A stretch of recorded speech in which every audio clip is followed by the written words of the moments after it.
Hey guys, it's Amelia, but not the pilot, just Amelia. Today I'm going to do my yearly interview.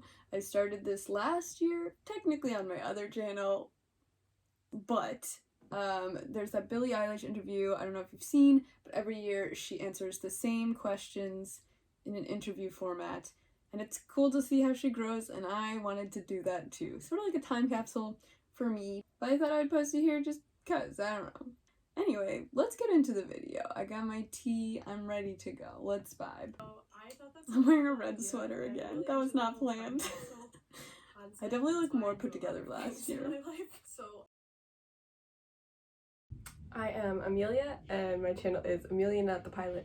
I am Amelia, and my channel is still AmeliaNotThePilot, but I have a second channel called Ami. Today is December 7th, 2020. Today is December 7th, 2021.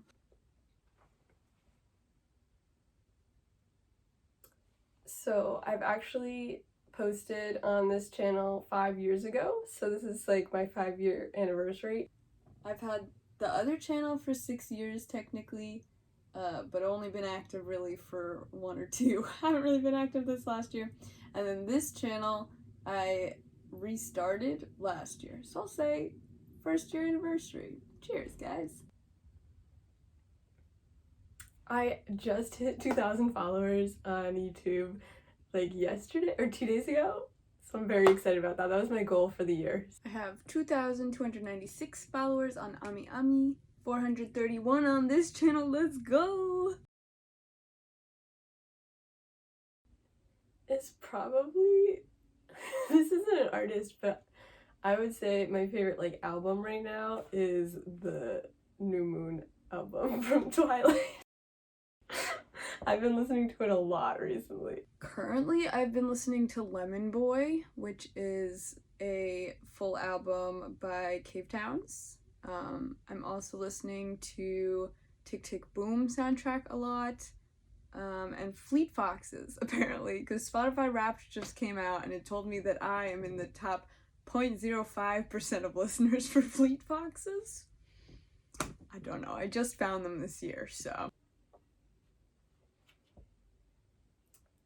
Grishaverse trilogy series by Leigh Bardugo. That was so good. I'm like so pumped about that one. And I also really like the trilogy that's called A Darker Shade of Magic by V.E. Schwab. I think both of these women are really, really good writers, and so I'm really excited to read their other stuff. My favorite book this year? I don't know, because I read 115 books so far and I am not done.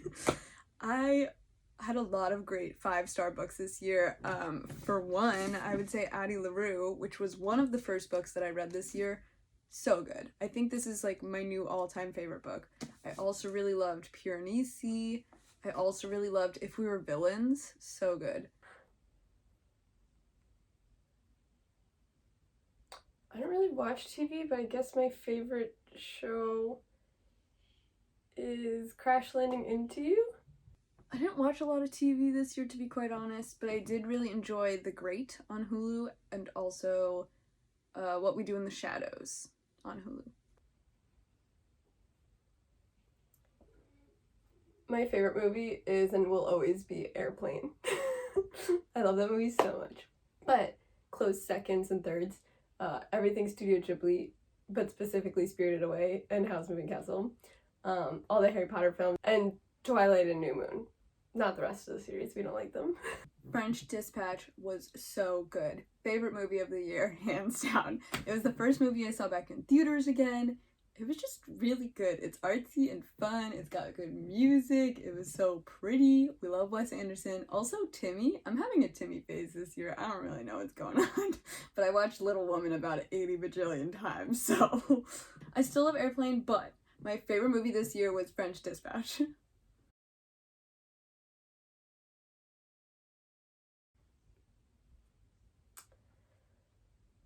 I hope for a lot of things in a year.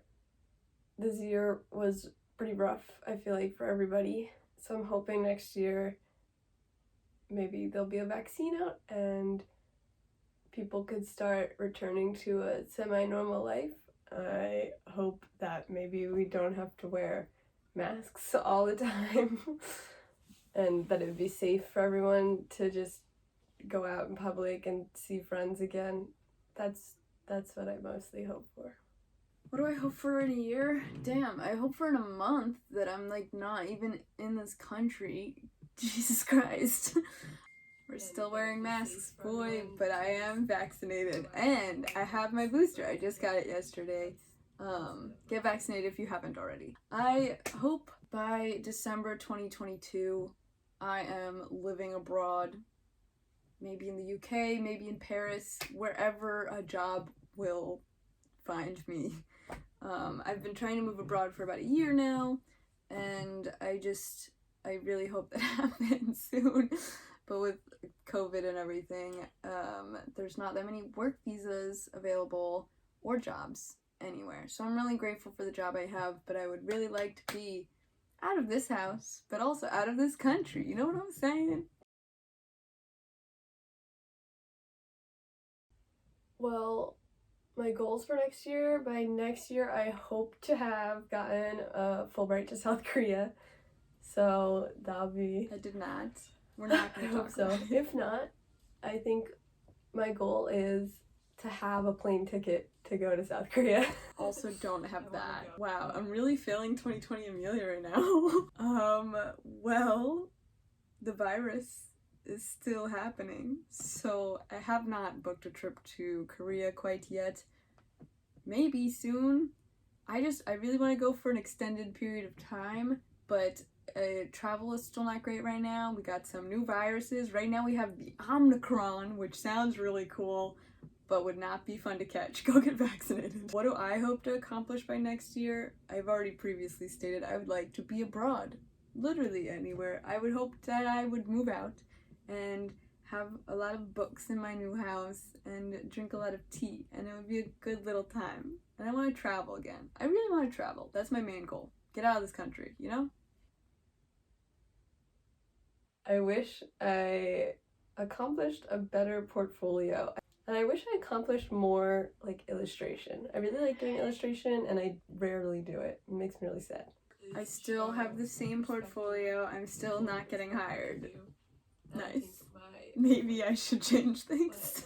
I wish this year that I accomplished moving out. I kept wanting to, but then I kept giving myself excuses, and it's now December, and I might be moving out in January, we'll see, but who knows, honestly, because I'm giving myself so many excuses. I keep telling myself it's not worth it. I keep telling myself, well, I don't want to be in New York, I want to be abroad, but I don't know. Hopefully I will be moved out. That's what I hope to accomplish. One thing I have now that I didn't have last year, I have a job and a degree. I think that's something so cool. I graduated university this year, so I have a BFA, Bachelor in Fine Art. This is the part that's making me a little more sad. What did I have this year that I didn't have last year? I have more plants. I got this one. I got him because he looks like a mandrake from Harry Potter, right? Isn't he cute? My favorite thing this year, I would say reading. I read a lot, and I read really, really good books this year. I'm really pumped. They were like some really good series. So I would say reading was my favorite thing this year. Favorite thing this year, again, also probably reading. I would say All the Young Dudes. Harry Potter really took over my life this year, and yeah, I read All the Young Dudes for the first time, which is a Harry Potter story set during the Marauders era, which is my favorite Harry Potter era. So I think that was like one of my favorite things this year. I vaguely learned how to cook. I would disagree with that one. What did I learn this year? I learned a bunch of things. I tried to do this YouTube series. I don't know if you guys saw it. I think there's 4 episodes up from this year. I tried to learn a new thing every month. So in January, I taught myself how to knit. So I hand knit a like chunky sweater that I saw online just because I thought I could do it, and I did. And then in February I tried to knit an entire sweater with knitting needles, but that did not go as planned, but at least I taught myself how to knit. In March I became ambidextrous. I actually never released that video because I didn't think it really showed that much, but I now completely use my left hand when I'm at work because my shoulder was killing me. So using my left shoulder at work balanced everything out. And then after that, I knit a scarf, and now I'm back to trying to knit the sweater. We'll see if I can accomplish it by the end of the year. Let's find out, guys.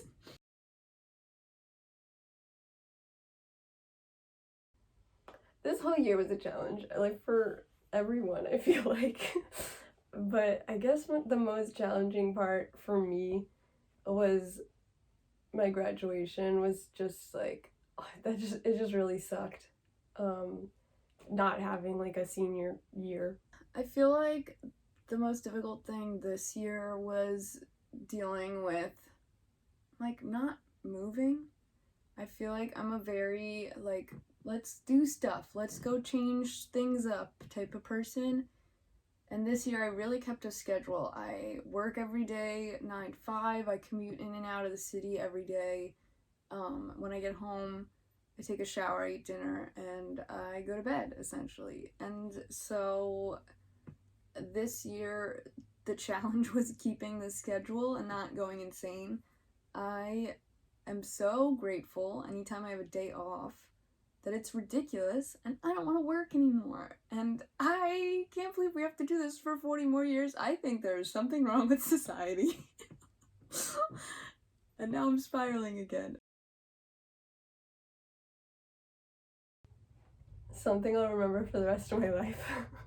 This year is so iconic. Something that I'll remember for the rest of my life? Okay, I have two stories. First off, I went to the Harry Styles concert with my best friend. That was super fun. We drove back at like 2 a.m. We literally got the tickets like 2 days before. It was his last show of the tour. I think that tour will be the tour of the millennia.